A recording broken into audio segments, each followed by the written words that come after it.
رکنهای نماز 14 تا میباشد. رکن یکم القیام مع القدره، راست نماز خواندن برای کسی که قادر است. اگر انسان قادر نباشد ساقط میشود. و تکبیرة الاحرام، رکن دوم الله اکبر گفتن. رکن سیوم قراءة الفاتحه، سوره فاتحه را خواندن. رکن چهارم الرکوع، رکوع کردن. رکن پنجم و رفع منها، از رکوع سر برداشتن، راست شدن. رکن ششم و السجود على سبعة الاعضاء، سجده کردن به 7 عضو: قدم ها، زانو ها، دست ها، کف دست ها و پیشانی بینی. والاعتدال منها، سر برداشتن از سجود، از سجده.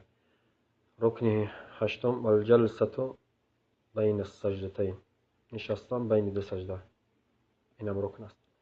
رکن نهم الطمأنینة فی جمیع الارکان، در جمیع رکن ها آرام گرفتن، یک لحظه هم باشه آرام بگیره انسان، اینم رکن است. رکن دهم الترتیب، به ترتیب نماز خواندن، یعنی هر رکن یکی پس دیگر با ترتیب، تقدیم و تأخیر کردن جایز نیست. رکن 11 التشهد الاخیر، تشهد اخیر رکن است، همون خواندن التحیات و صلوات های ابراهیمی، اینا رکن است. و الجلوس له، رکن 12 نشستن در همین رکن های اخیر، یعنی در التحیات نشسته خواندن و صلوات اینچون، یعنی هم نشسته خودش رکن الهیده، خواندن رکن الهیده. 13 رکن و الصلاة علی النبی صلی الله علیه وسلم، صلوات فرستاندن به پیامبر رکن است. 14 رکن و التسلیمتان، دو سلام دادن، همون خود سلام دادن، این السلام علیکم و رحمت الله، السلام علیکم و رحمت الله رکن است هر دوش. اما چهره را تاب دادن طرف راست و چپ، این چست، این سنت فعلی است. اکنون هر یک تایه به تفصیل بیان میکنیم. هر رکنی که ذکر کردیم 14 رکن به تفصیل انشاءالله بیان میکنیم.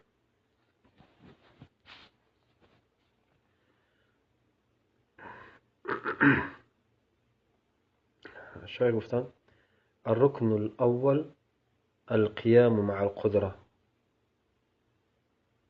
رکن یکم از رکنهای نماز راست ایستادن، اگر انسان قادر باشد. راست ایستادن نماز خواندن رکن است در نماز فرض، اما در نفل رکن نیست.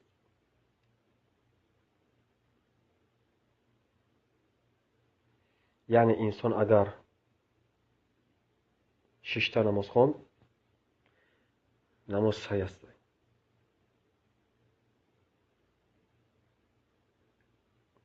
می شود گفت که در نفل رکن است، راست ایستادن رکن است، لیکن این رکن اجازت است که در نفل نکرد، یعنی 6 تا نماز خواند، همین رکن به جا نآورد، برای که دلیل هست.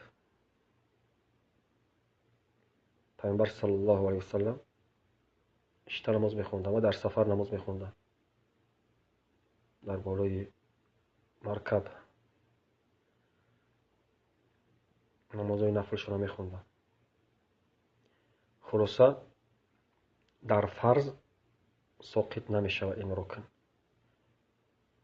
مگر اگر اون انسان عاجز باشد. لیکن اگر انسان عاجز نباشد، اگر کسی 6 تا نماز خواند در فرض، نمازش صحیح نمیشود. اگر قادر باشد نفل راست و خسته خواندن قادر است، لیکن 6 تا خواند، نمازش صحیح است لیکن نصف اجر میگیرد. در نفل کسی 6 تا میخواند نصف اجر میگیرد اگر قادر باشد در راست نماز خواندن. لیکن اگر بیمار باشد اجر کامل میگیرد، چون که در حدیث وارد شده است از پیامبر صلی الله علیه و سلم.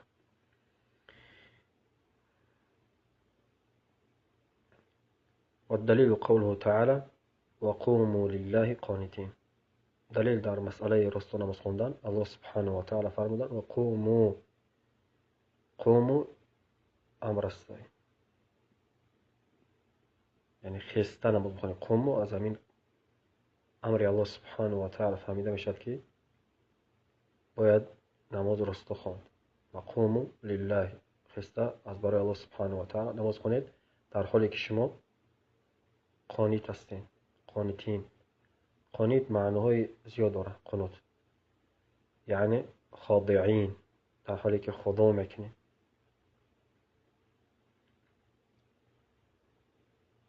و قانت اینچنین طائع، مطیع، کسی که چی میکنه مطیع است، اطاعت کنان. قانع کسی است که خاضع، خاضعین، طائعین، مطیعین. به معنای اطاعت میوه، به معنای خضوع میوه. قنوت به معنای دعا میوه، به معنای طول القیام، بسیار ایستادن میوه.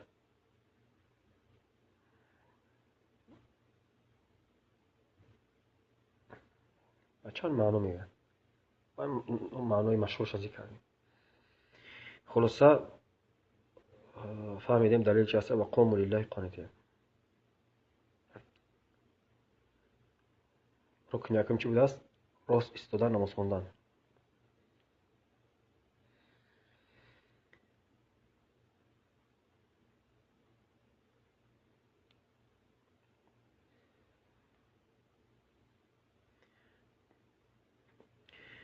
الركن الثاني، ركن دوم، تكبيرة الإحرام. تكبيرة الإحرام، تكبيرة الإحرام يعني الله أكبر گفتن.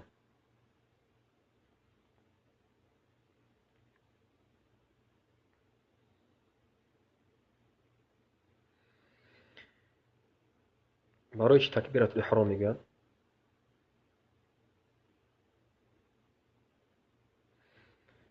برای اینکه هر چیزی که پیش از تکبیرت الاحرام است، بعد از تکبیرت الاحرام حرام میشه. گپ زدن، خندیدن، خوردن، نوشیدن و غیره. وقتی که الله اکبر گفت همه چی را حرام میکنه، احرام میبنده. در حرمی نماز میشوه، در حدودی نماز میشه. حرم هم میدونین، حدود هم میدونین. هر چیز بخچه حدود داره، حرم داره. شریعت بخچه حدود داره. انسانی که در دایره اسلام داخل شد حدود داره، حرم داره. باید حدش نگذره. در حرم مسجد الحرام داخل شدی، در حرم مکه داخل شدی، احکام خاص داره. مدینه اینچونی حرم داره بخچه. احرام بخچه حرم داره، حدود داره. وقتی که عمره کردن در احرام میبندی، حج ده. و اینچونین مسجد بخچه حدود داره، احکام داره. خارج از مسجد چیزهای جایز است، در داخل مسجد جایز نیست. فهمیدین؟ اینچونین نماز بخچه چی داره؟ حرام داره. الله اکبر که گفتی، تکبیرت الاحرام گفتی، حرام میکنی برای اون چیزی که پیش از تکبیرت الاحرام مباح بود، حرام میشه در نماز تا سلام دادن. و همین تکبیرت الاحرام در وقتی که میگویی تا راستا باشی، راست ایستادگی. اگر الله اکبر گفتی تو ششتگی بدی و راست شدی، نمازت صحیح نیست. باید همین تکبیرت الاحرام الله اکبر گفتی تا راست باشی. اما راست شده اگر برای نماز خستی الله اکبر گفتی و خستی، نماز ادامه دادی، نه نمیشه. باید چیکار کرد؟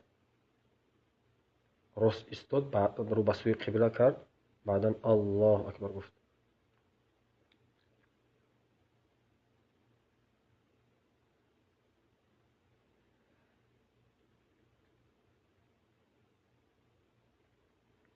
و الدلیل الحدیث، دلیل در این مسئله پیامبر صلی الله علیه و سلم گفتند تحریمها التکبیر و تحلیلها التسلیم. بستن نماز، حرم نماز داخل شدن به چی است؟ گفتند به تکبیر است. تحریمها یعنی حرم نماز داخل شدن، حدود نماز داخل شدن، این تکبیر گفتن است. تکبیر یعنی الله اکبر. باید الله اکبر گفت. اگر گفتی الله کبیر نمیشه، الله اعظم نمیشه، نماز صحیح نمیشه. نماز اصلا انعقاد نمیشه، گویا که در نماز اصلا نیست. و داخل شدنش به چه؟ به تکبیر. خارج شدن از نماز چه؟ و تحلیلها التسلیم. تحلیلها یعنی چه؟ باز کردن. تحلیل یعنی باز کردن، حلال شدن، برآمدن. التسلیم، تسلیم یعنی السلام علیکم و رحمت الله، السلام علیکم و رحمت الله. دوباره گفتم.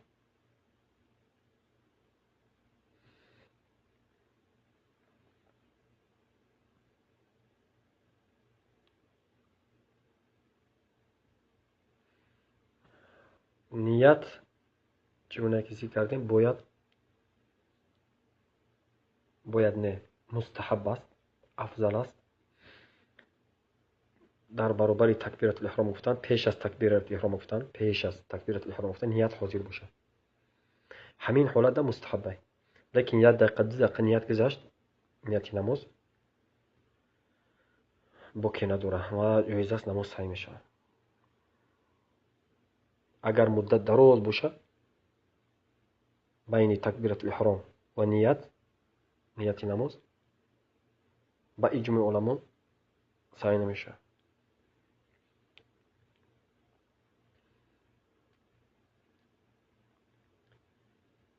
مفهوم؟ مثلا یک نماز، یک نفر برای نماز ظهر خست و به چیزی مشغول شد، نماز نخواند.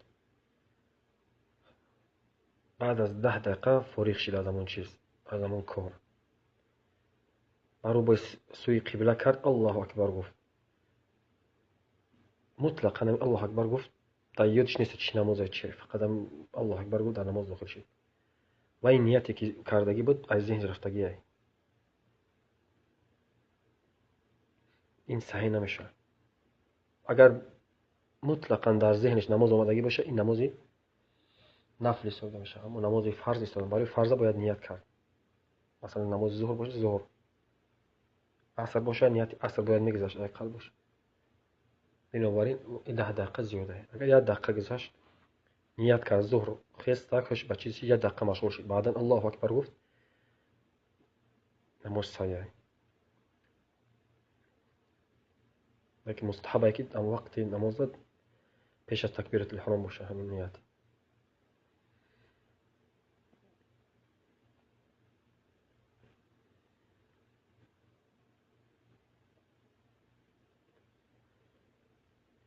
شیخ میگه و بعدها الاستفتاح. بعد از تکبیرت الاحرام گفتن، اولین چیزی که میخونن این چی است؟ الاستفتاح و هو سنه. استفتاح کردن، افتتاح، باز کردن نماز به چی است؟ بعد از تکبیرت الاحرام. و همین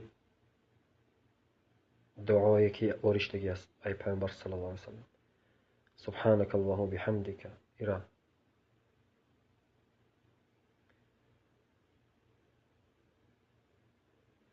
و اللهم باعد بيني وبين خطاياي كما باعدت بين المشرق والمغرب. این هم o'rishligi. ووجهت وجهي للذي فطر السماوات والارض حنيفا. این هم o'rishligi. یک چند تا استفتاح هست. مستحب است برای نمازگزار اینکه تنویع کنه در خواندن همین دعاها، استفتاح ها.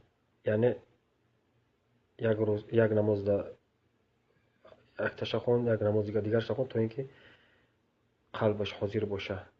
زیرا اینکه یک ترگت دائما خوند آموخته میکنه، عادت میکنه، بعد زبانش میره و خودش تدبر کرده دیگه نمیتونه.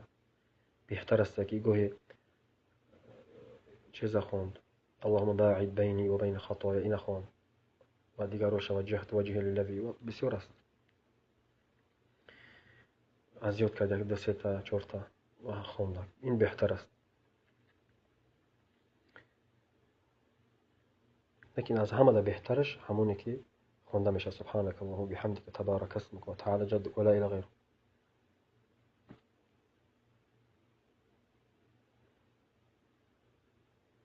برای که علما گفتن هر جایی که تقدیس است، کدام ذکری در تقدیس است و افضل است.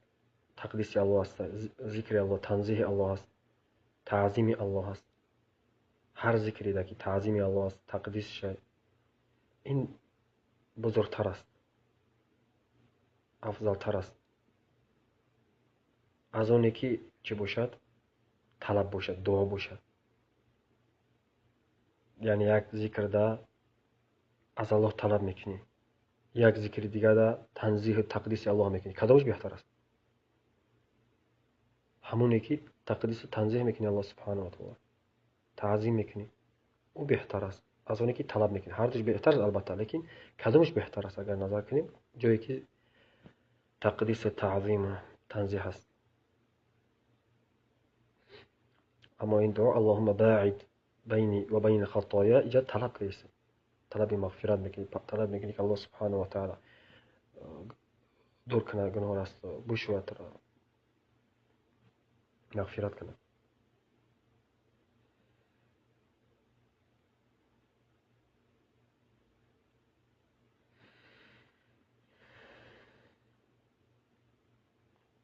وبعدها الاستفتاح وهو السنة. این سنت استفتاح سنت، یعنی انسان که رفت ترک کرد نماز صحیح میشه. قول سبحانك اللهم وبحمدك وتبارك اسمك وتعالى جدك ولا اله غيرك. سبحانك اللهم وبحمدك وتبارك اسمك وتعالى جدك ولا اله غيرك.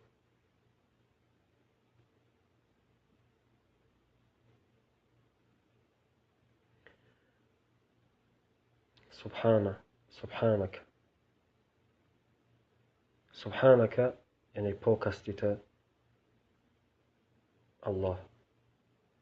سبحانك اللهم پاک هستی تو یا الله. اللهم این یا الله. و بحمدك به حمد تو من ستایش میکنم، یا که به حمد ستایش تو من موفق شدم به تسبیح گفتن.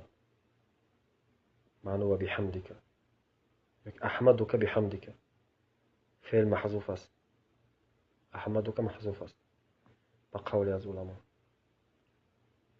یعنی که سبحانك اللهم و بحمدك یعنی به حمد تو من موفق شدم به تسبیح گفتن تو. و تبارک اسمک پربرکت است نام تو. و تبارک اسمک یعنی پربرکت است نام تو، اسم تو پر خیر است، پر برکت است. و تعالی جدک عالی است شأن تو.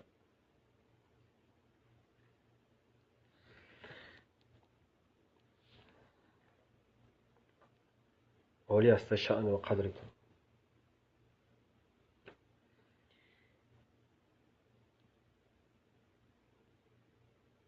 ولا إله غيرك و نیست معبود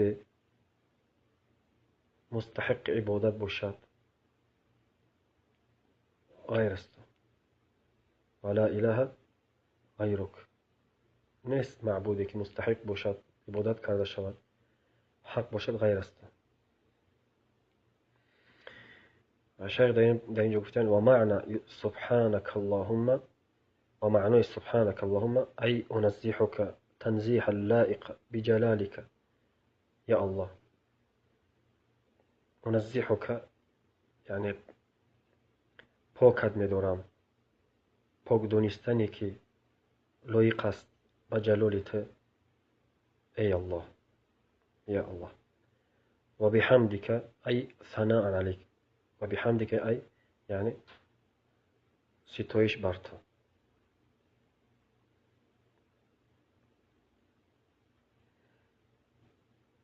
الحمد ما بیان کردیم الحمد معناش این است که تعریف کردن الله سبحانه و تعالی با وصفهای زیبا تعریف کردن مدح کردن یعنی مدح یک چیزی است که بیان کردیم مدح به زبان میشه به قلب میشه یعنی مدح میکنه انسان گاهی چیزی را که دوست نمیداره تعظیم نمیکنه تعظیم نکردی را مدح میگن وقتی که تعظیمش نکردی دوستش نداشتی فقط به زبان گفتی را مدح میگن اما اگر وصف کردی ستایش کردی در برابر تعظیم و دوست داشتن اینا میگن حمد برای همین حمد خاص برای الله است برای که ما دوست میداریم و تعظیم میکنیم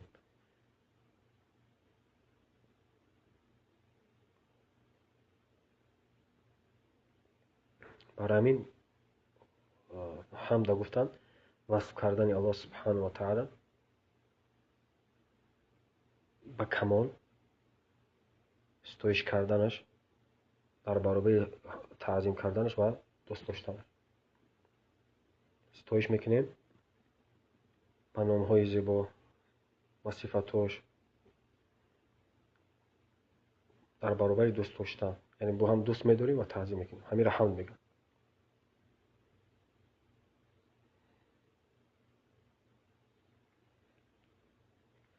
و بحمدك ای ثنا علیک و تبارک اسمک ای البرکة تنال بذکرک البرکة تنال بذکرک برکت به دست آورده می شود به ذکر تو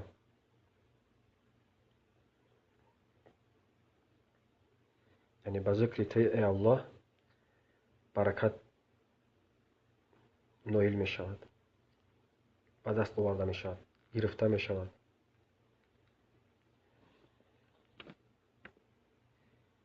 یعنی پر برکت است پر خیر است اسمیت نومیت یعنی نومی الله سبحانه و تعالی گرفتی در هر چیزی گرفتی برکت می شود او چیز پیش از خوراک خوردن بسم الله گفتی در همون خوراک برکت نازل می شود سیر می شود و ضرر از اون خوراک دور می شود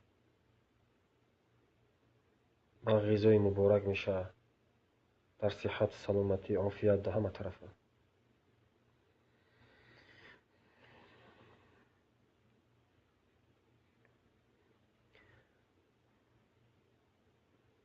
و تعالی جدک ای ارتفع قدرك و عظم شأنك تعالی یعنی ارتفع قدرك بالا هست قدرت و عظم شأن و عظیم است شأنت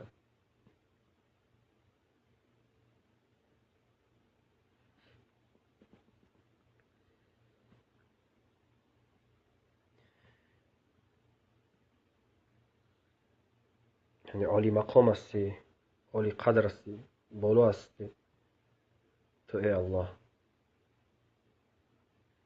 و تعالی جدک همین است معناش یعنی عالی هستی عالی مقام هستی عالی قدر هستی عالی شأن هستی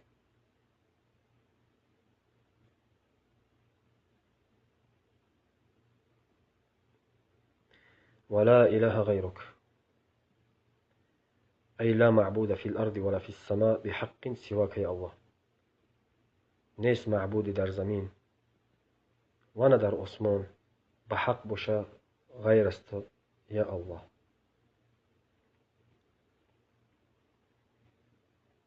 أعوذ بعد زين إن سبحانك اللهم ترجمة شمال دعاء استفتاح ترجمة شمال. أعوذ بالله من الشيطان الرجيم.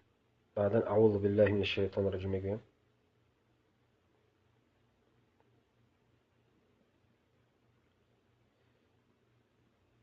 أعوذ پناه میبرم میشه معنی. اعوذ پناه بود، یعوذ پناه میبرد، اعوذ پناه میبرم. العوذ پناه بردن مصدرش. أعوذ بالله پناه میبرم به الله من الشیطان الرجیم از شیطانی رجیم رانده شده ملعون.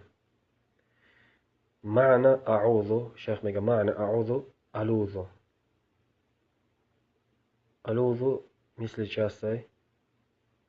یعنی اینا مترادف است. التجئ، ألوذ، أعتصم، أعوذ اینا قریب است معناهاشون.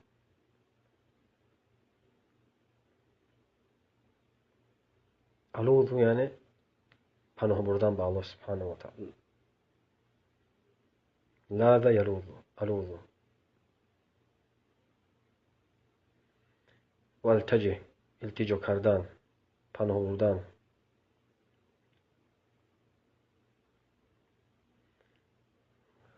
ألوذ و التجئ و أعتصم بك يا الله. و أعتصم یعنی أتمسك بك، تمسک میکنم به تو، پناه میبرم به تو یا الله.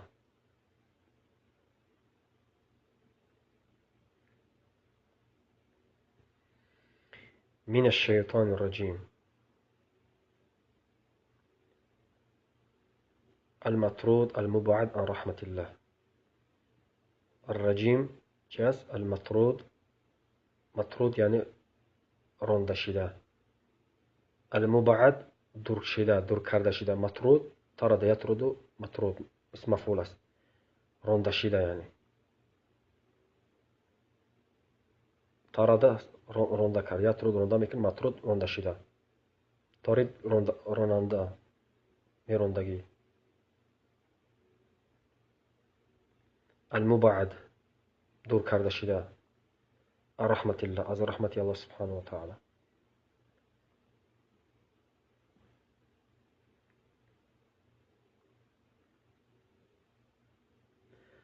من الشیطان الرجیم. شیطان چی است؟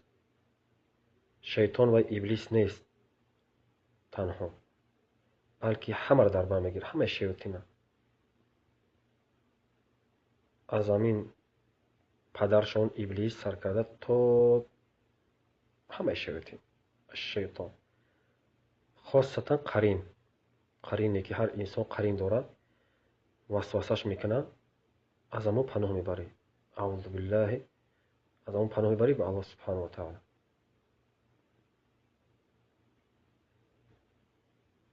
به الله پناه میبری از شیطانی که قرینت است.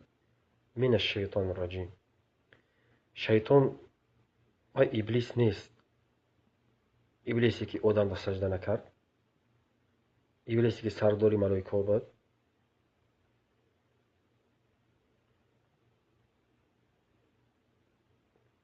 وای نیست. بعضی شیطان میگه همون در ذهنش میاد وای نوش ابلیس است. اما شیطان ایچ از جنس است، اسم جنس الشیطان. فهمیدین؟ این علم نیست در یک شیطانی معین، اسم جنس است. مثلا ابلیس علم است، نومی همون سردار شد، اما شیطان همه داخل میشه.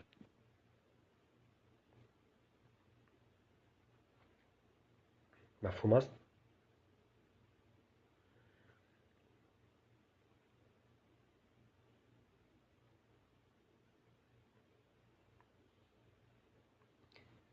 همین کلمه شیطان گفتن گرفتش دیگه از شطنه.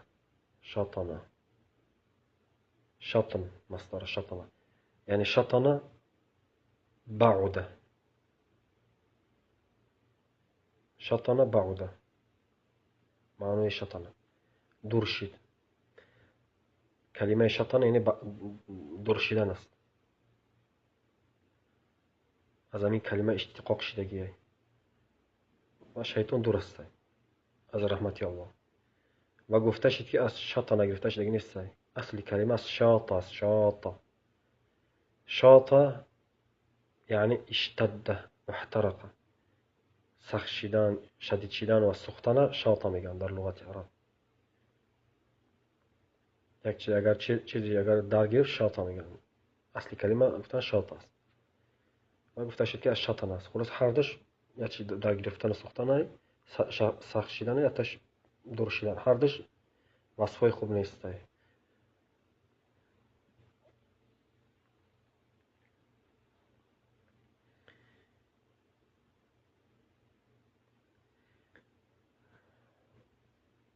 شيخ میگه من الشیطان الرجیم المطرود من المبعد عن رحمت الله لا يضرني في دینی ولا في دنیای.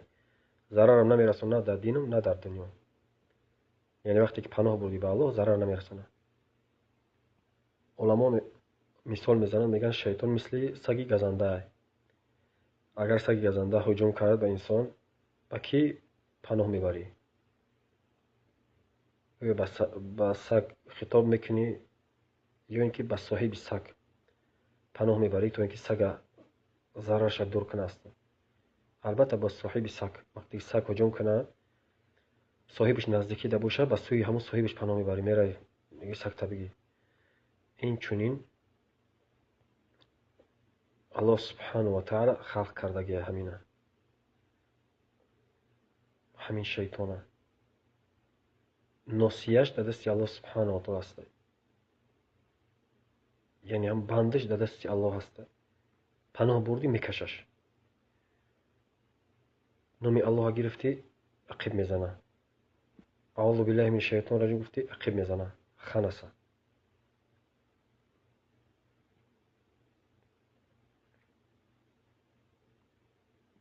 فهمیدین؟ وقتی که پناه بردی شیطان چیکار میکنه؟ عقب میزنه. قل اعوذ برب الناس ملک الناس اله الناس من شر الوسواس الخناس من شر الوسواس الخناس. وسوسه میکنه. وقتی که اعوذ بالله من الشیطان الرجیم گفتی عقب میزنه، خنسه، عقب میره.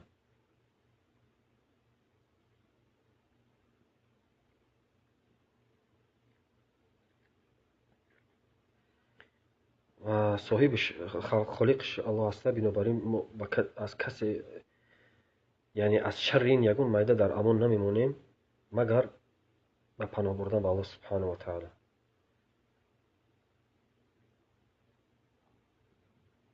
دیگه یگان راه نداریم. یگان الله میتونه ما را پناه ده. پدر اینها ابلیس قسم مون خوردگیه. قسم مون خوردگی است که ما را گمراه میکنه. تا دم آخر اینا ما را قرار نمیگذاره. اینا جنگ اعلام کردگی هستند بر ضد الله و بر ضد بندگانش. الله سبحانه و تعالی مهلتش داد وقتی طلب کرد تا روز قیامت.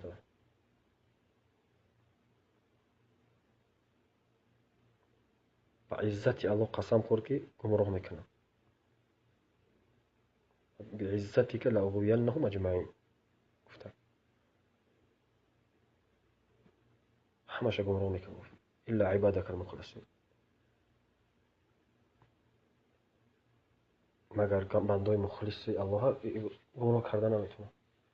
دیگه همه رو گمراه میکنه. همه رو وسوسه میکنه. پیروی خودش میکنه. برای همین پناه بردن در کار.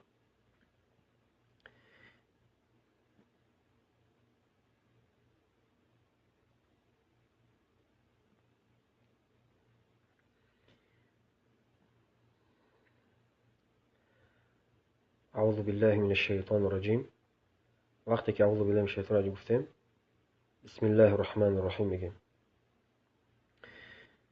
و شیخ میگه که و قراءة الفاتحه رکن فی کل رکعه. رکن سیوم چی است؟ رکن سیوم. رکن یکم راستان، رکن دوم تكبيرة الإحرام گفتن، رکن سیوم قراءة فاتحه. فی کل رکعه، در هر رکعه رکن است. در مسئله خواندن سوره فاتحه اگر انسان منفرد باشه، تنها نمازگزار باشه، رکن است خواندنش در حقش.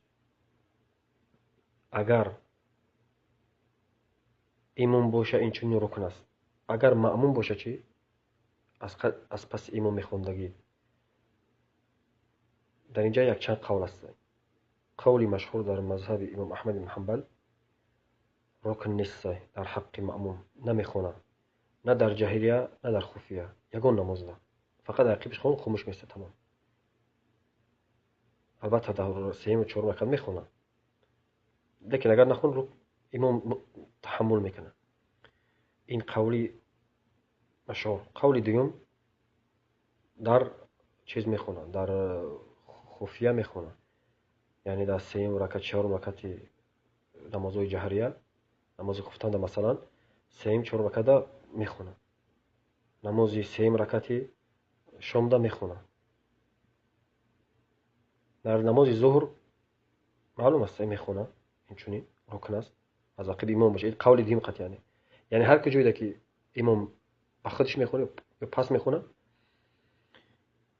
در نمازهای خفیه ظهر و عصر ده و سیم رکعت مغرب ده و سیم چهارم رکعت خفتن ده چیکار میکنه؟ میخونه گفتم رکن است. اما جایی که جهران میخونه امام، در رکعتایی که جهران میخونه در نمازهای جهریه، گفتن ساقط میشه، باید گوش بکنه. و همین قول راجح است.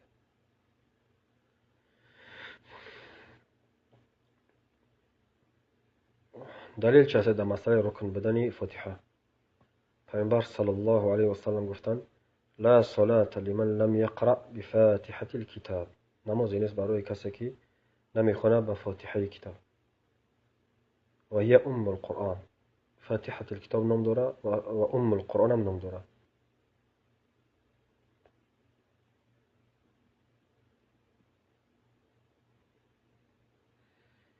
بسم الله الرحمن الرحیم.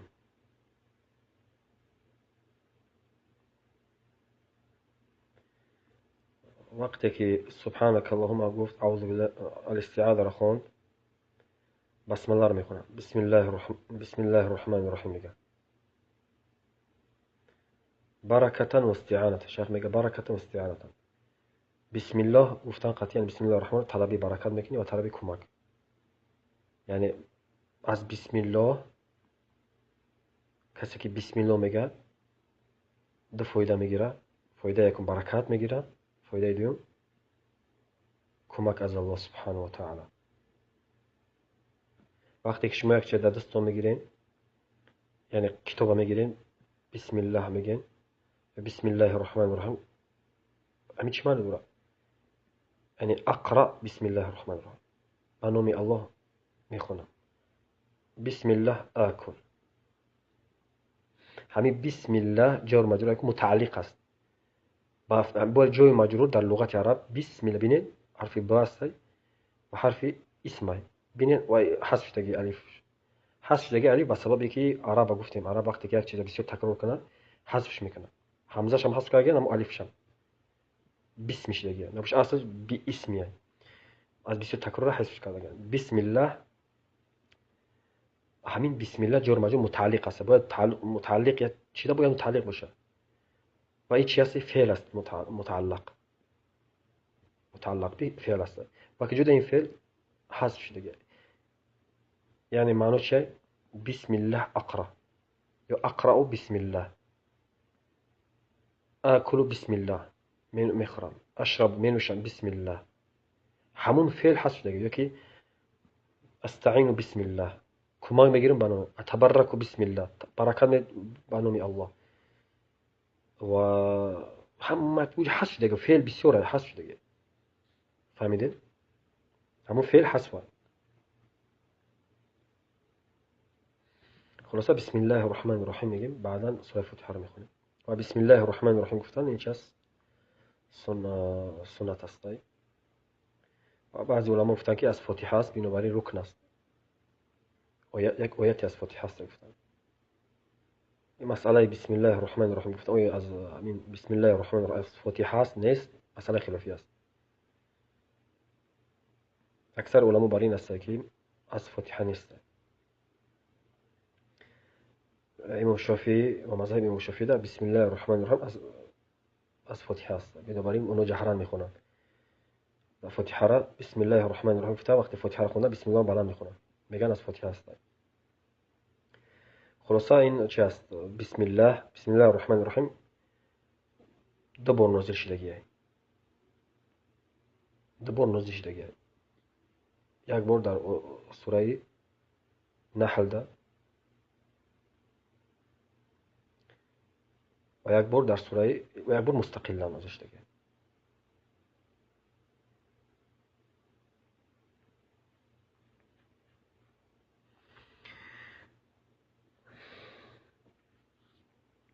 یعنی الوهیده نازل شدگی است. آیات مستقله.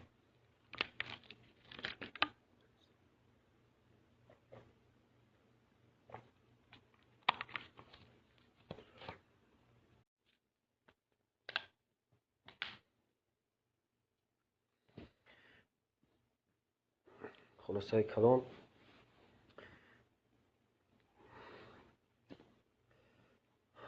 بسم الله الرحمن الرحیم از سوره فاتحه نیست قول راجح، بلکه آیات مستقله، یعنی یک آیات الوهیده در اولهای سوره نازل شدگی است غیر از سوره توبه. در سوره توبه بسم الله الرحمن الرحیم نیست. دیگر همه سوره ده بسم الله الرحمن الرحیم هست، لیکن آیات مستقله الوهیده چسبیدگی نیست، یعنی یک جزء همون سوره نیست. چگونه که شافعی ها گفتن جزء آیات اول سوره فاتحه است. و با اجماع علما این چنین چخیلی که ذکر کردیم آیات از سوره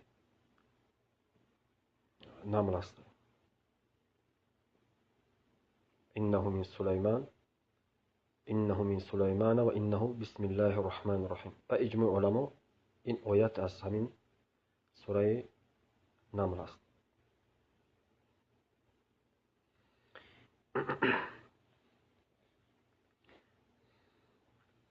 شاید گفتن الحمدلله، الحمد ثناء، شاید الحمد ثناء، حمد ستایش است.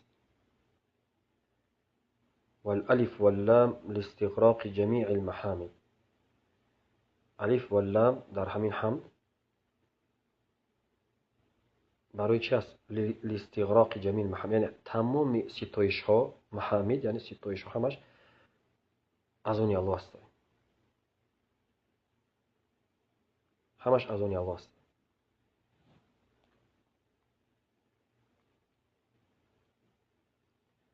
حمد گفتیم حمد ذکر محاسن المحمود مع حبه و تعظیمه،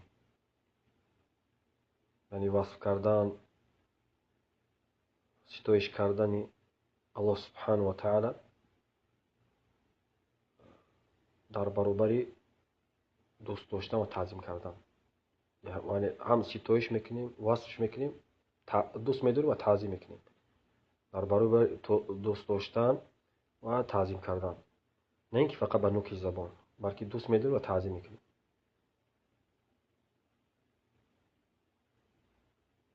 همیره چی میگن؟ همیره میگن حمد.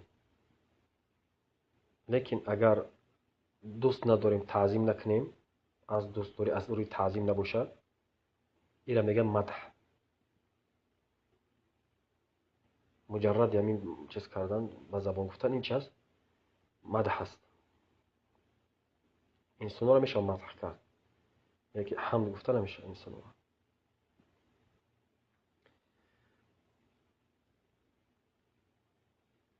و حمد در مقابل نعمت میشه و در مقابل غیر نعمت. یعنی الله سبحانه و تعالی را ما از برای ذاتش حمد میگیم و از برای صفاتش حمد میگیم، از برای نعمتاش حمد میگیم. حتی از برای ذاتش هم میگیم، برای که هم در مقابل غیر نعمت میشه، اما شکر فقط در مقابل نعمت میشه. شکر به زبان میشوه، به قلب میشه، به جوارح میشه و در مقابل نعمت میشه. شکر در مقابل نعمت.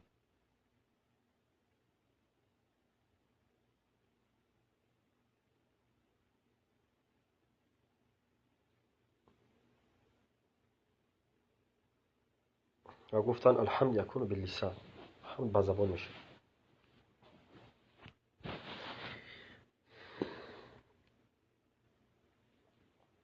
شيخ میگه اما الجميل الذي لا صنع له فيه مثل الجمال ونحوه فالثناء به يسمى مدحا لا حمدا.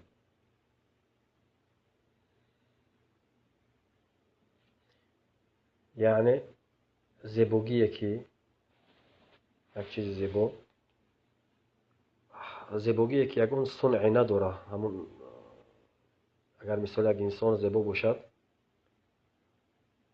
اگر باز برای زیبوگیش اگر وصفش کردی، تعریفش کردی،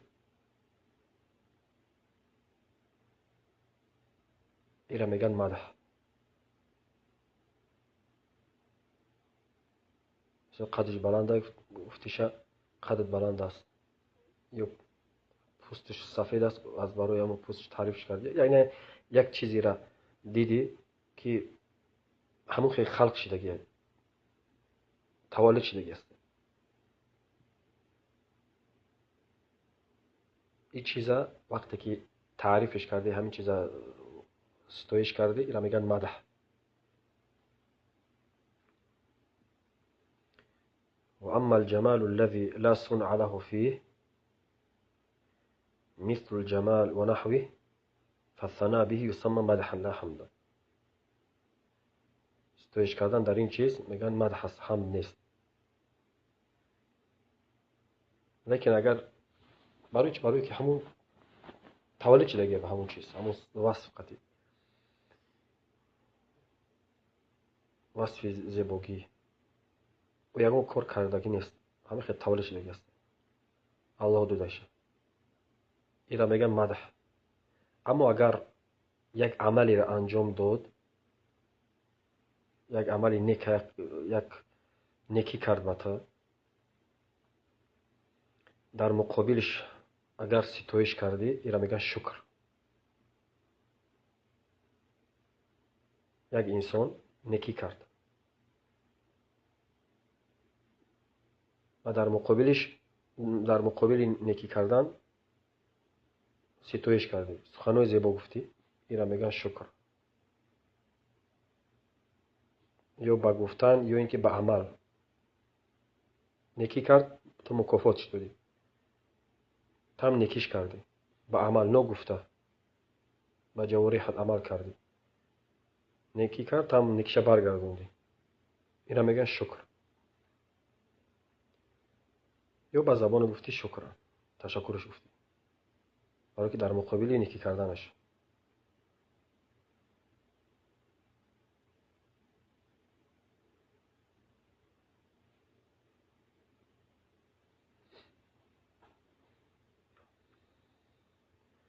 خلاصه اینا میگن چی؟ اینا شکر میگن. اما یک وصفی که انسان داره، در همون وصف یگان علاقه نداره، خودش یگان کاری خودش کرده نیست، فقط تولد شده به همون زیبایی، همون چیزی که زیبا است، اون گفتی همون چیز زیبا است، این مدح است. یکی یگان ماشین وصف کردی، اینا میگن مدح. یگان چیز زیبا را تعریف کردی، اینا میگن مدح.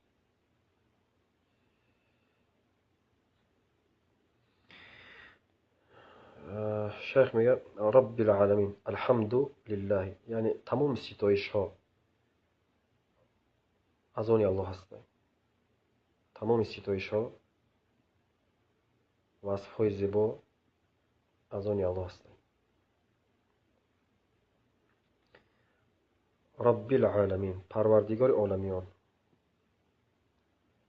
الرب هو المعبود، رب پروردگار میگه هو المعبود، معبود است. برای چی وای معبود است؟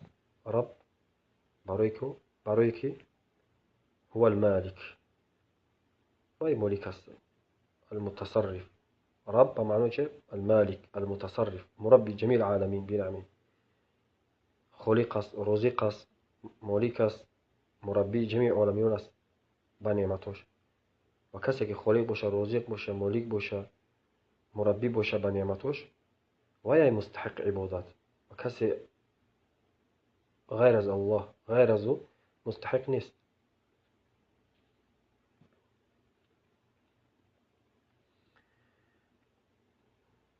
برای من گفت هو المعبود. معنای رب، اگر رب قطعی الله لفظ الجلال یک جو جمع شود،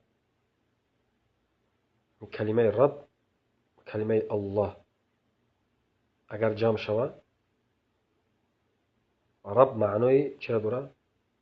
ربوبیت. یعنی ترجمه کرده میشه به معنای ربوبیت. خالق، رازق، مالک، همین چیزا که ترجمه کرده میشه همین معنی را داره. و الله معنای چی داره؟ معبود داره. اما اگر تنها ذکر شود، مثل در اینجا تنها ذکر شده رب العالمین،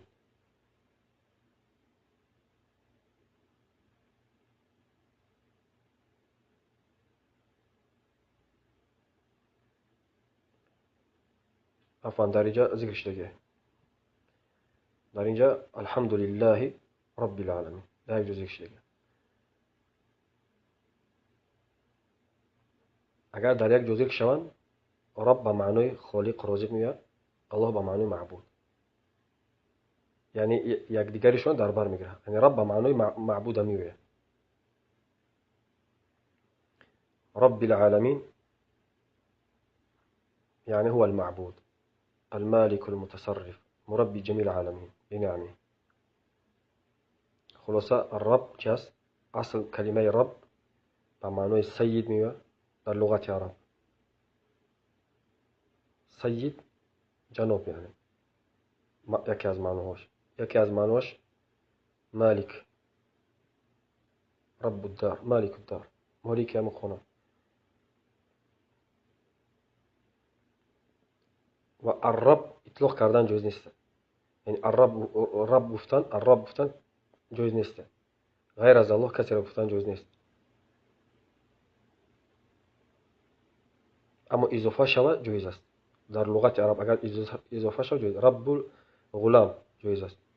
رب الدار، رب الابل اضافه شود جایز است. اما الرب گفتن بغیر از الله کسی الرب گفتن نمیشه. با اضافه جایز است در لغت عرب.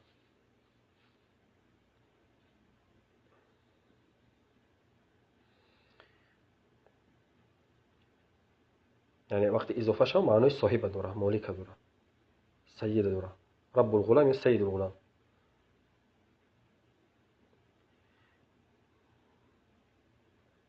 رب العالمين الرب هو المعبود المالك المتصرف مربي جميع العالمين بنعمه. تربیه کننده جمیع عالمیان با نعمتش.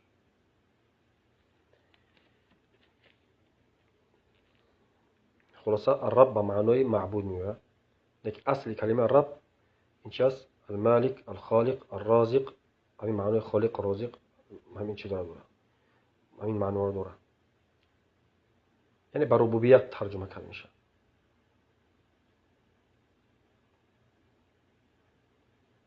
و معنای معبود هم داره.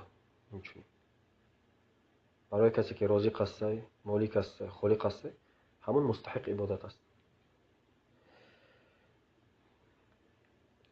العالمین كل ما سوى الله عالم. عالمین این چیست؟ این جمع است، مفردش عالم. شیخ میگه كل ما سوى الله عالم و هو رب الجميع. هر چیزی که غیر از الله است عالم است. و الله عز وجل پروردگاری همش است. و هو رب الجميع. عالم چی معنی داره؟ اصل کلمه عالم این چی است؟ یعنی علم، يعني گفتن سمي بذلك لأنه علم لخالقه ورازقه، علم لخالقهم وربهم ورازقهم. یعنی عالم ها بسیار است، عالم انس، عالم جن، عالم حیوانات بسیار است. بعضی ذکر میگه 18,000 عالم است، لیکن این حدیث نیست، از پیامبر صلی الله علیه و سلم ورش دیگه نیست. این از اسرائیلیات هست. وهب بن منبه ذکر میکند و خلاصه عالم ها زیاد است و همین عالم ها دلالت میکنه به چی؟ به خالق شد. برای همین عالم میگه، یعنی علم است، علامت است، اشاره میکنه به چی؟ وجود الله سبحانه و تعالی. برای همین عالم میگه، یعنی علم است به خالق شد، رازق شد، پروردگار شد.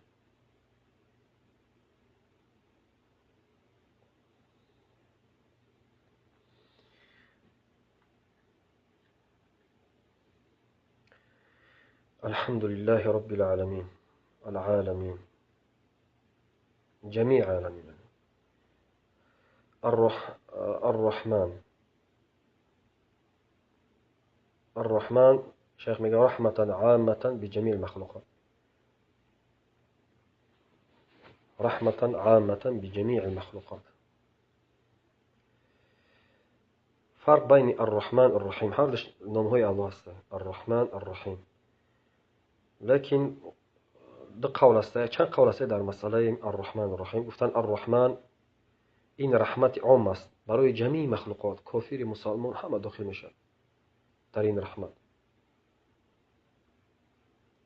اما الرحیم این خاص برای مؤمنان است. الرحیم رحمتا خاصة بالمؤمنین و الدلیل قوله تعالی و کان بالمؤمنین رحیما. الله سبحانه و تعالی برای مؤمنان رحیم است. و گفتن یعنی قول یکم الرحمن این رحمتی عام است برای جمیع مخلوقات، همه داخل میشه، همه مخلوقات داخل میشه. الرحیم خاص است برای مؤمنان در روز قیامت. رحیم است برای مؤمنان خاصتا در روز قیامت. یک قول دیگر است، گفتن الرحمن این صفت ذاتی است، صفت الله سبحانه و تعالی ذاتی نامش است، لیکن همین رحمتی ذاتی است. یعنی الله سبحانه و تعالی یک صفت داره، صفت رحمت کردن. الرحیم این فعل شد. الرحمن این چیست؟ صفت ذاتی الله سبحانه و تعالی رحم کردن. الرحیم این فعل شد، این رحمت میکنه.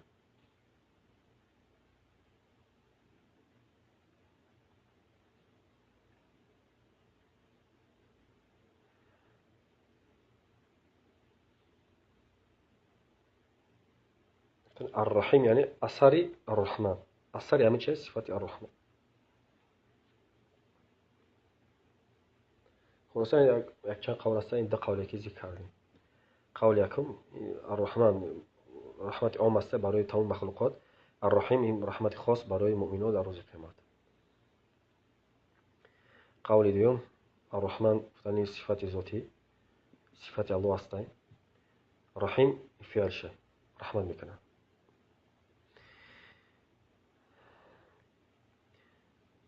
مالک یوم الدین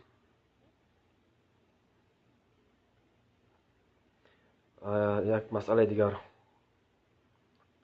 رحمت تنوع می شود. رحمت صفت الله و این مخلوق نیست. رحمت نوع یکمش صفت الله هست، مخلوق نیست. نوع دیم مخلوق است، رحمتی مخلوق. رحمتی که صفتی الله هستی مخلوق نیستی این معلوم است صفتی الله هستی مخلوق نیست اما اون نوعی که مخلوق است الله خلقش کرده صد رحمت خلق کرده یک توش در بین مخلوقات گذاشته شده است یک دیگرشون رحم میکنن مسلمان ها رحم میکنن کفار هم رحم میکنن حتی حیوانات فرزنداشون رحم میکنن با همون رحمتی که الله سبحانه و تعالی خلق کرده مفهوم یعنی رحمت دو نوع میشه اگر پس رحمت چند نوع میشه در رحمت دو نوع میشه یک نوعش صفت الله است مخلوق نیست و یک نوع دیگهش مخلوق است و همون مخلوق 100 تا چون که در حدیث گفته که 100 تا 99 تا الله سبحانه و تعالی در روز قیامت گذاشته یک تاش در بین مخلوقاتش گذاشته و به همون یک تاش رحم میکنن یک دیگرشون تمام مخلوقات رحم میکنن کافر هم رحم میکنن مسلمان هم رحم میکنن بین یک دیگر حتی حیوان رحم میکنه فرزندش ده همون رحمتی که گذاشته الله سبحانه و تعالی و علما گفتن که همین صد رحمتی که الله خلق کرده از اثر همون صفت های از اثر صفت های کدوم صفت همون صفتی الله سبحانه و تعالی از صفت های الله سبحانه و تعالی رحمت کردن الرحمن الرحیم دو نام داره الرحمن الرحیم از همین نام ها چی فهمیده می شود از نام های الله سبحانه و تعالی ما اشتقاق میکنیم صفت ها را نیک از صفت های الله یعنی نام های الله ما صفت اشتقاق میکنیم لیکن از صفت های الله سبحانه و تعالی ما نام نمیگذاریم و از نام های الله سبحانه و تعالی ما صفت اشتقاق میگیریم الله سبحانه و تعالی الرحمن الرحیم این نام هاشه صفتش چیه رحمت میکنه نام های الله چه است اعلم و اوصاف علم است و وصف است بخلاف نام های مخلوقات یعنی مخلوقات انسان ها مثلا یک انسان نامش صالح علم است صالح لیکن وصفش یعنی همون صلاح هست در همون انسان شاید نامش صالح اینه که خودش طالح صالح نیست سرسخت شب روز گناه میکنه به این صفت گرفتن نمیتونیم از نامهای انسان ها مثال اگه انسان نامش شاید شجاع باشه که ترسناک که او صفت شجاع نامش شجاع است علم است برای همین انسان ما صفت شجاع را نمیگیریم لیکن از الله نامهای الله هم اوصاف و علم و اوصاف علم است و وصف است مثلا الرحمن الرحیم نامهای الله است ما صفت میگیریم لیکن از صفات های الله ما نام نمیگذاریم یعنی مثلا صفت استوا الله سبحانه و تعالی استوا کرده بر عرش ما نمیتونیم بگیم که مستوی بگیم الله سبحانه و تعالی یا مستوی ندا کنیم یا که الله از صفات الله مکر میکنه کسی که مکر کنه ما نمیگیم یا ماکر ندا نمیکنیم یا که انسان الله از صفات الله غضب میکنه ما نمیتونیم بگیم که یا غاضب نام گذاشته نمیتونیم از صفات های الله نام به الله نمیگذاریم نیک از نام هاش اشتقاق میکنیم صفت جایزه نیک از صفات نام نمیگذاریم فهمیدین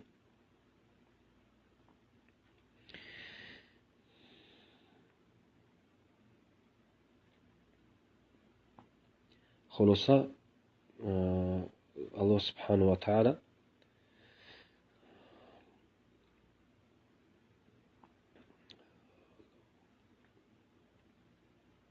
رحمت خلق کرده است 100 تا 99 تا در گذاشتگی یک چه در بین مخلوقات گذاشته و همین 100 رحمت همینه که مخلوق است 100 رحمت از اثر صفتشه، از اثر صفتش. خلاصه یک نوع رحمت مخلوق است، یک نوع دیگهش مخلوق نیست و همونه که صفتشه، اون را مخلوق گفته نمیتونیم. اما ما رحمتایی که ما میکنیم، رحمتایی که میکنیم بین خودمون انسان ها و حیوان ها هم رحمت میکنن به فرزندشون، این رحمت مخلوق است، الله خلقش کرده است. 100 در استعمالش میکنیم در بین ما است، 99 در نزد الله سبحانه و تعالی و همش مخلوق است و همین اثری صفتی که غیر مخلوق نیست اثرش.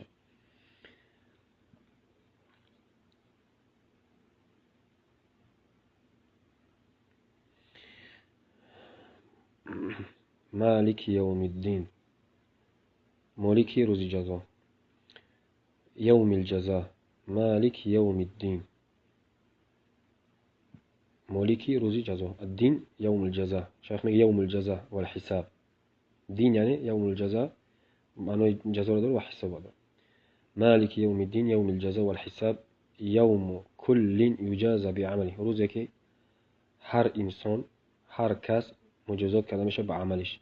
این خیرا فخیر و این شرا فشر. اگر خوب عمل خوب کرده باشه پس خیر میبینه و عمل بد کرده باشه جزاش میبینه.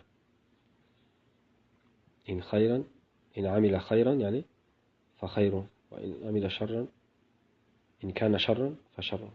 عمل خیر باشه خیر میبینه، عمل بد باشه بد میبینه، یعنی مجازات میشه. والدليل قوله تعالى وما أدراك ما يوم الدين ثم ما أدراك ما يوم الدين يوم لا تملك نفس لنفس شيئا والأمر يومئذ لله. وما أدراك ما يوم الدين. الله سبحانه وتعالى پیامبرش خطاب کرده گفته وما أدراك یعنی وما أعلمك ما هو يوم الدين، کی ترا دونان خبردار کرد که چی است روز جزا. وما أدراك ما يوم الدين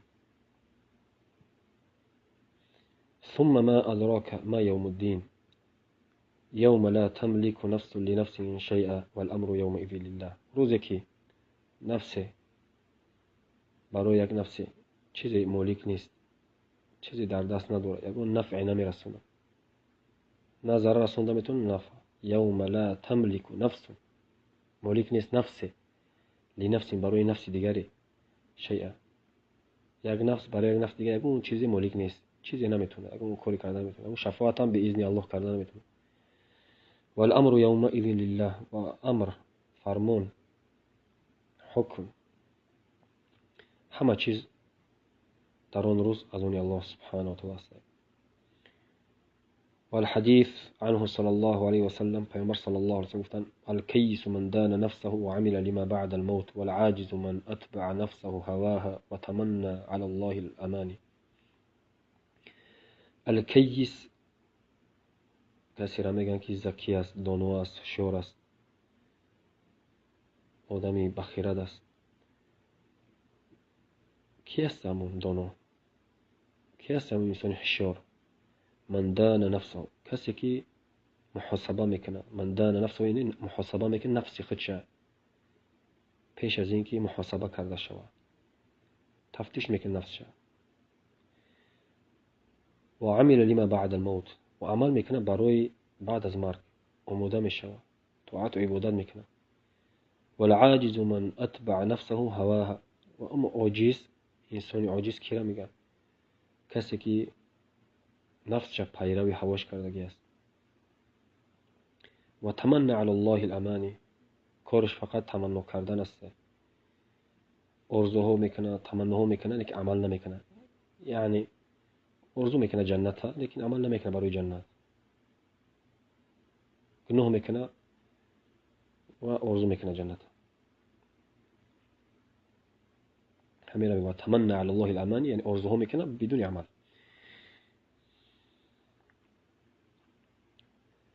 حدیث صحیح است، ترمذی رو میکنه.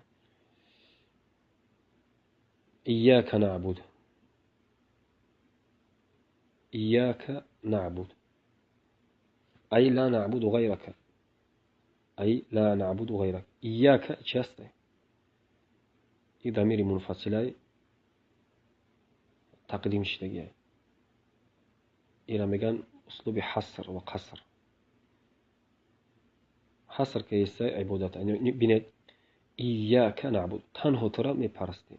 تنها تو را اول ایاک نعبد تنها تو را میپرستیم.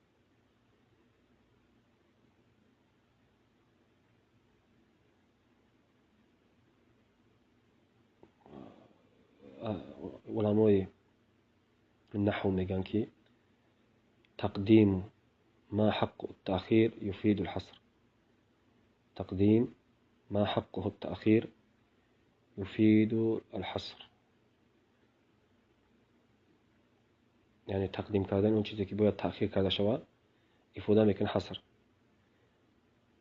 حصر چی معنی داره؟ یعنی یک وقتی که خوزی اگر ما بگیم نعبدو که یعنی نعبدو که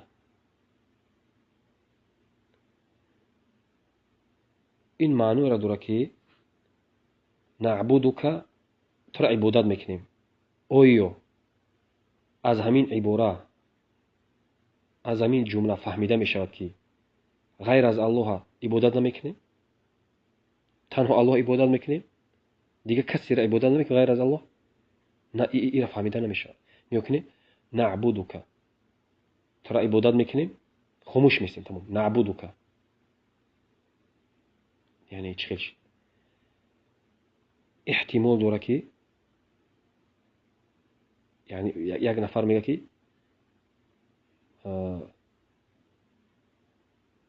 اعبد الله. یک نفر میگه اعبد الله.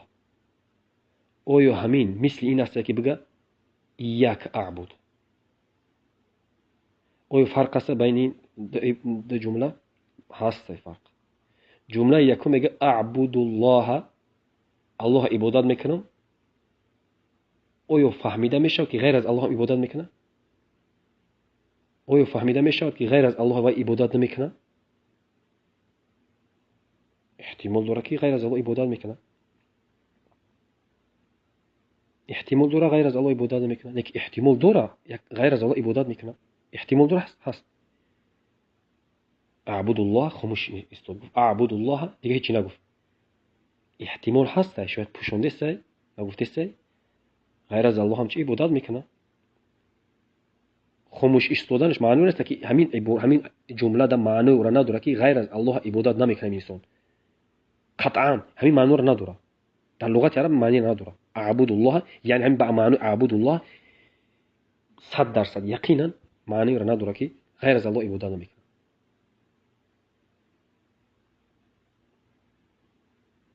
فهمیدید؟ اگر گفت ایاک اعبد معنیش میدون چی هست؟ تنها تو را میپرستم. همین جمله معنی چی را داره؟ معنی را داره که غیر از الله این انسان نمیپرسته. تنها الله میپرسته. از همین جمله فهمیده میشه. اینجا ناممکن است بگم که یک احتمال داره که از نه ناممکنه. احتمال نداره دیگه.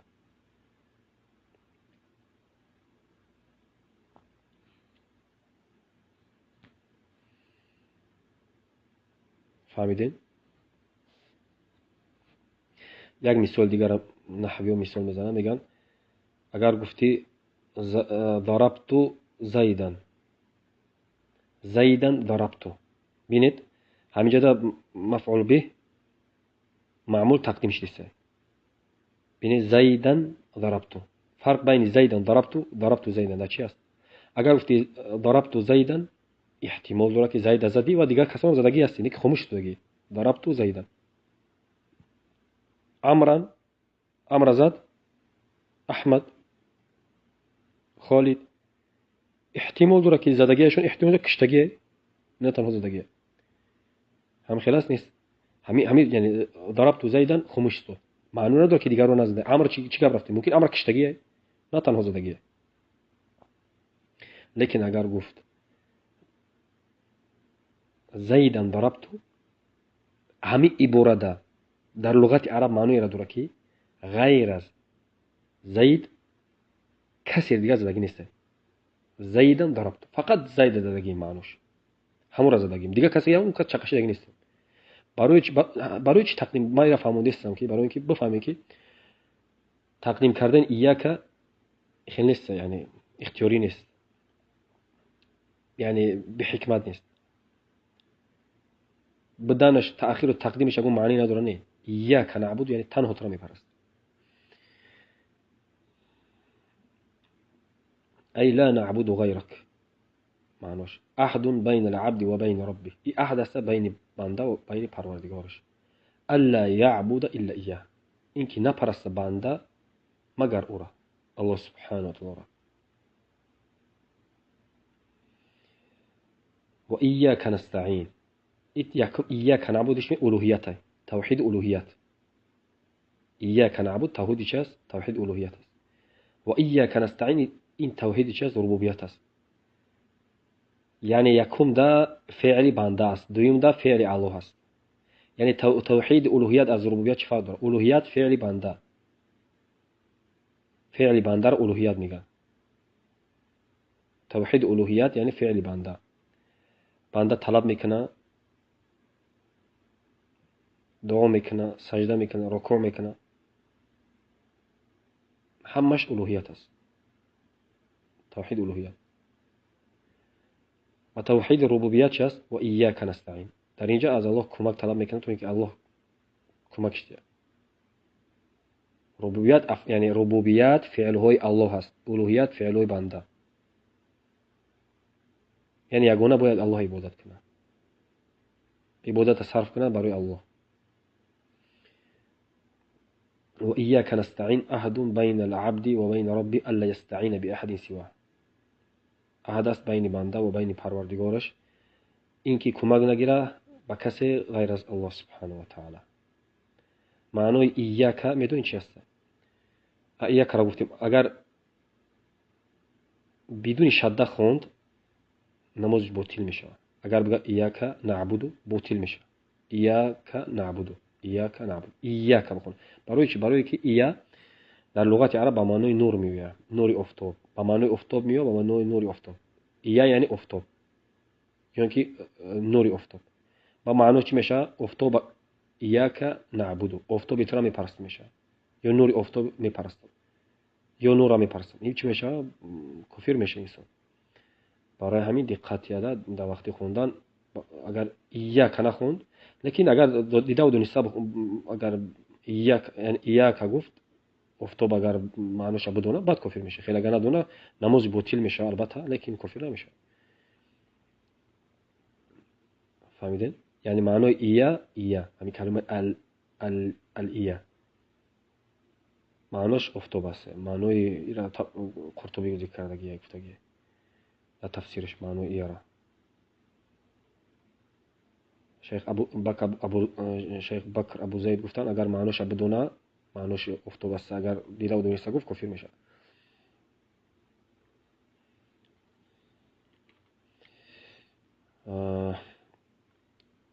خلاصه و ایاک بخونیم، ایاک شده را، این شده یک حرفه، اگر ترک کردین حرف ترک کردین. و ایاک نستعین احد بین العبد و بین ربه الا یستعین باحد سواه.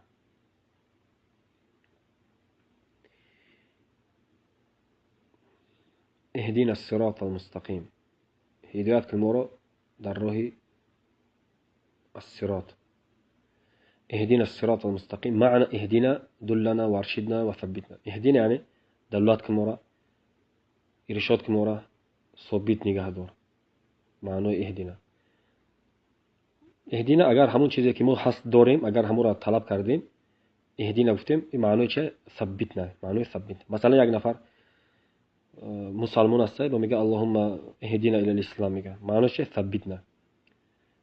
یا که یک نفر نماز تهجد میخونه وقت بعد دعا میکنه که اللهم را هدایت در نماز تهجد خوندن، روزه گرفتن، یک همون روزه میگیره تهجد میخونه، این معنی چه؟ ثبتنا، ثابت نگه دار. اگر نکنه همون با چیز عمل نکنه این چی است؟ یعنی دلنا و ارشدنا، دلالت که ما را، ارشاد که ما را به همون چیز، موفق مون گردون به همون چیز. لیکن اگر کرده باشه معنای چی را داره؟ معنای ثابت نگه داشتنه، بر دوام بدنه. یا ایها الذین آمنوا آمنوا، ای کسانی که ایمان آوردین ایمان بیارین. نه یعنی کسانی که خطاب میکنه یا ایها الذین آمنوا آمنوا، همینجا آمنوا چی معنی داره؟ ای کسانی که ایمان آوردین ایمان بیارین. چه ایمان دارن؟ یعنی معنی ثابت باشین، بر دوام باشین در ایمانتون. و الصراط الاسلام، میگه الصراط معنی الصراط چیه؟ اهدینا الصراط. صراط مفسر گفتن اسلام است، قرآن است، رسول است، همش حق است. شیخ میگه الاسلام و قیل الرسول و قیل القرآن و الكل حق، همش حق است، همش چی است؟ حق است.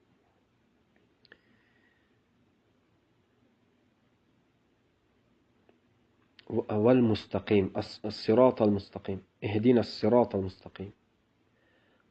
الصراط المستقيم جمع والمستقيم الذي لا عوج فيه. المستقيم مستقیم چه میگه؟ الذي لا عوج فيه، کجله نیست، چیزی کجله نیست مستقیم میگه، چیزی راسته مستقیم میگه. همین مستقیم باز ببینید اهدنا الصراط المستقیم، صراط المستقیم. همین مستقیم صفتی صراط است، صفت همین خوب صفت است. همین صفتی چی است؟ مقیده یا که صفتی کاشفه؟ همین مستقیم صفتی کاشفه است یا که صفتی مقیده؟ صفتی است قید میکنه یا که کشف میکنه؟ صفتی کاشفه، صفتی مقیده نیست. برای چی؟ برای که همین صراط خودش راسته. این همین اهدینا الصراط، همین معنی کلمه صراط، صراط یه چیز راسته میگه. فهمیدید شما؟ صراط یه چیز راسته میگه. مستقیم خودش راسته، یعنی صراط راست، صراطی که راسته، المستقیم راست. صفات دنا میشه کاشفه مقیده. کاشفه یعنی کشف میکنه،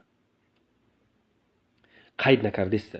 یعنی صراطی که صراط چند نوعه، یا صراط کجلای، یک صراطی راسته. ای الله ما را هدایت در همون صراطی که راهی که کجلانی راهی راست شده. همین خیل نه، صراط گفتن صراط خودش هم راسته، راهی راسته میگن صراطه، راست باشه میگن صراطه. مستقیم راسته، اینجوری چیزی کجلا را مستقیم نمیگن، چیزی راسته مستقیم میگن. صراط خودش راسته. ای مستقیم صفت چی است؟ این صفتی کاشفه یا که مقیده؟ میگیم صفتی کاشفه است، مقیده نیست.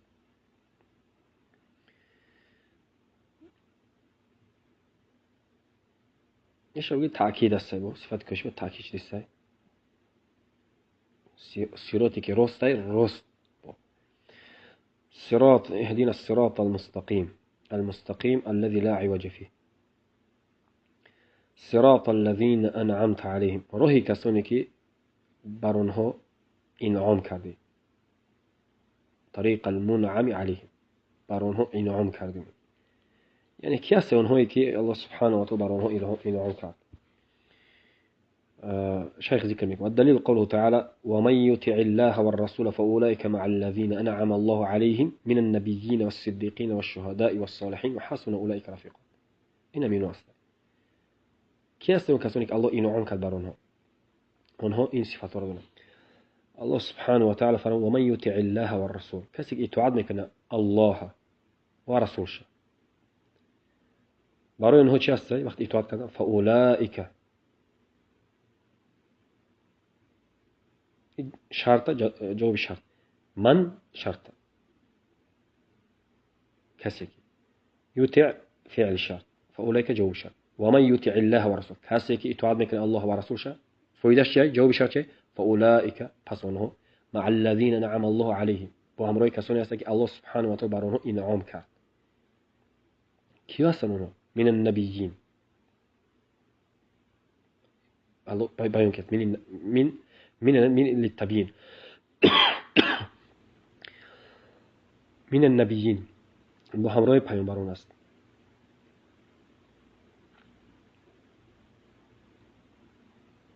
والصديقين والصديقها والشهداء شهیدها والصالحین والصالحات وحسن اولئک رفیقا. چه خوب است رفیق شدن با همراه آنها، یعنی رفیقای خوب هستند.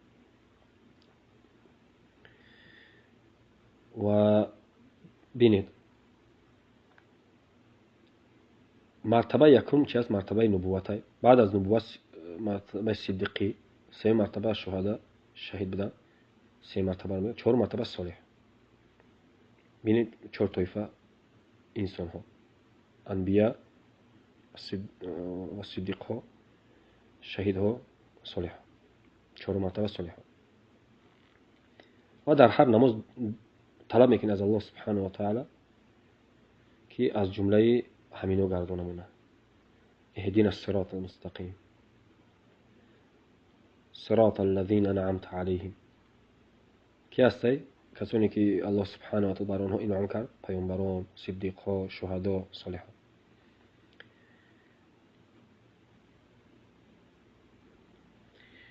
غیر المغضوب علیهم. کیا هستند غیر المغضوب؟ غیر کسانی که غضب کرده شد بر آنها، یعنی غضب شده ها. کیا هستند؟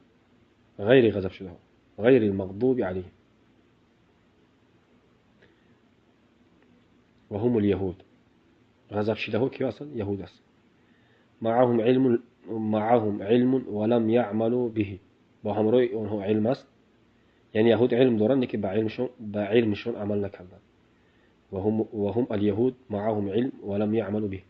تسأل الله ان يجنبك طريقا. از الله طلب میکنی، مسئله میکنی که روح امنو را، یعنی الله سبحانه و تعالی مجانبت کنه، حفظ کنه از روح آنها، دور کنه از روح آنها، از جمله آنها نشوی.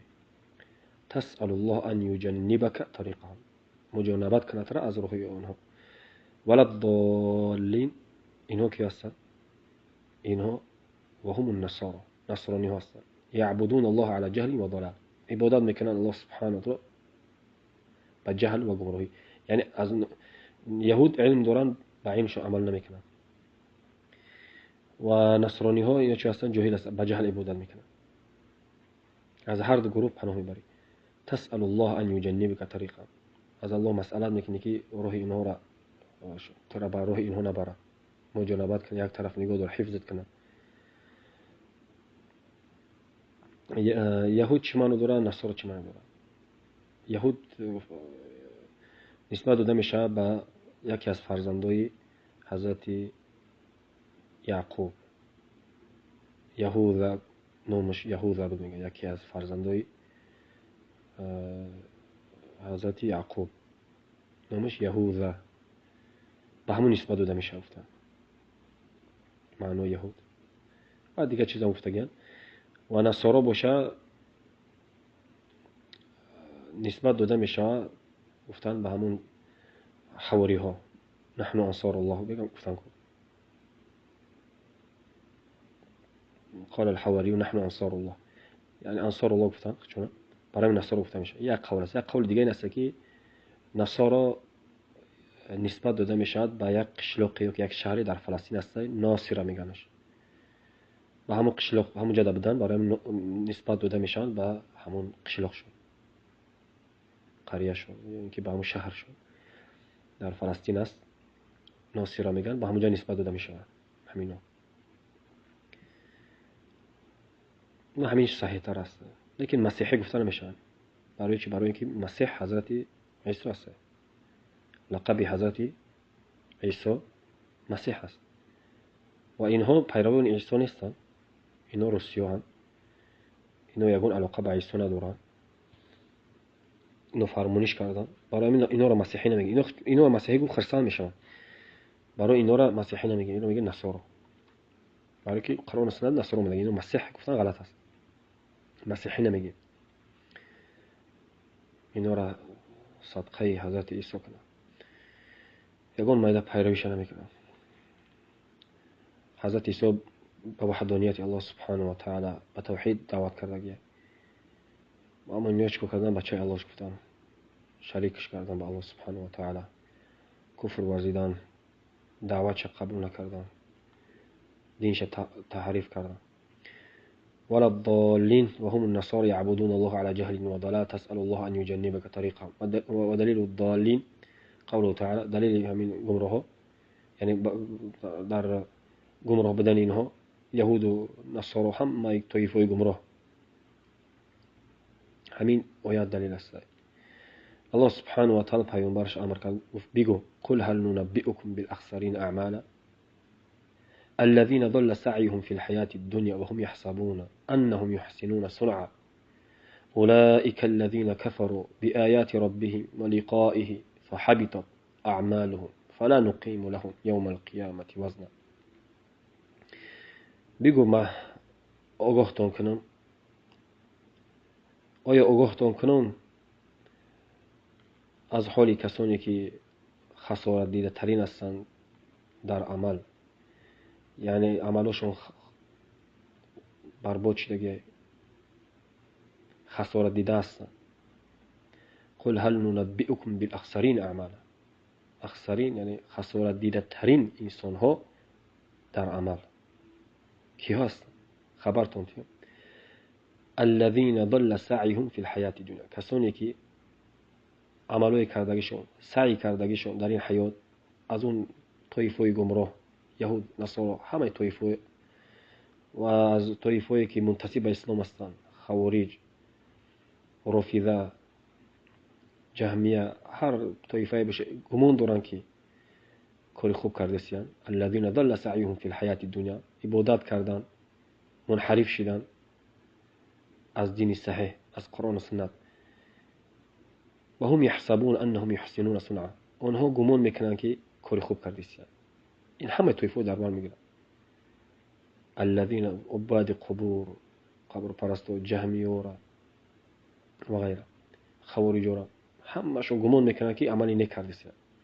اعتقادشون، رویهشون، مذهبشون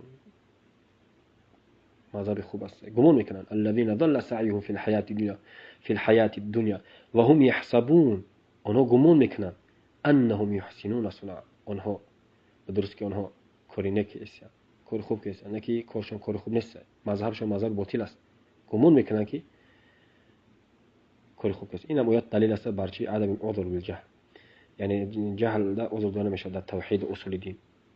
انسان کافر میشه گمان داره که کار خوب است، از جهل عبادت است، غیر از الله عبادت است، کفر و شرک کرده است، گمان میکنه که راه راست رفته است. لیکن الله سبحانه و تعالی گفته است الذين ضل سعيهم في الحياة الدنيا، سعی کردن در حیات دنیا ضل یعنی باطل است، بیکار است، گمراه شده. و هم يحسبون انهم يحسنون صنعا، بینید معاند نیستن، معاند داره که یعنی قید کردن به این که تنها معاند کافر میشه، تنها معاند دوزخ میره، باطل است. و هم يحسبون انهم يحسنون صنعا، معاند نبودن اینو روی جهل، ببینید اونها گمان میکردن کار نیکیه، گمان میکردن قبر پرستشون نزدیک میکنه به الله سبحانه و تعالی، گمان میکنه که قبر پرستی منهج صحیح، گمان میکنه که تکفیر کردن صحابه و امت کاری خوب است، گمان میکنه که نصرانیت خوب است، گمان میکنه که یهودیت خوب است، گمان میکنن همون طایفه، هر طایفه باشه فایدهش میکنه. در اصول دین یگون کس عذر نمیده، یعنی اصول دین ده، اصول دین ده کسی کفر شرک میکنه، کسی کفر اکبر شرک کافر است، کافر است، مشرک است، تمام. جاهل از جاهل فرق نداره، تمام. اصلا در این زمان جاهل هم نیست، معاندن، معرضن، اکثر معرض هستن، از دین ترک کردن، پروا ندارن، نمیزنن. جهل اعراض از دین است، ناقض لهم است. اولئک الذین کفروا، اونا کافر شدن بآیات ربهم، با آیات های پروردگارشون، و لقائه، لقای الله سبحانه و تعالی رستخیز، فحبطت اعمالهم، عملشون باطل شده. فلا نقیم لهم یوم القیامت وزنا، و برای اونها در روز قیامت یگون میزانی گذاشته میشه، یگون وزن نداره، یعنی یگون نه عملشون وزن داره نه خودشون، یگون قیمتی نداره، وزن نداره و میزان گذاشته نمیشه، برای که یگون عملی نداره که میزان در گذاشته شود.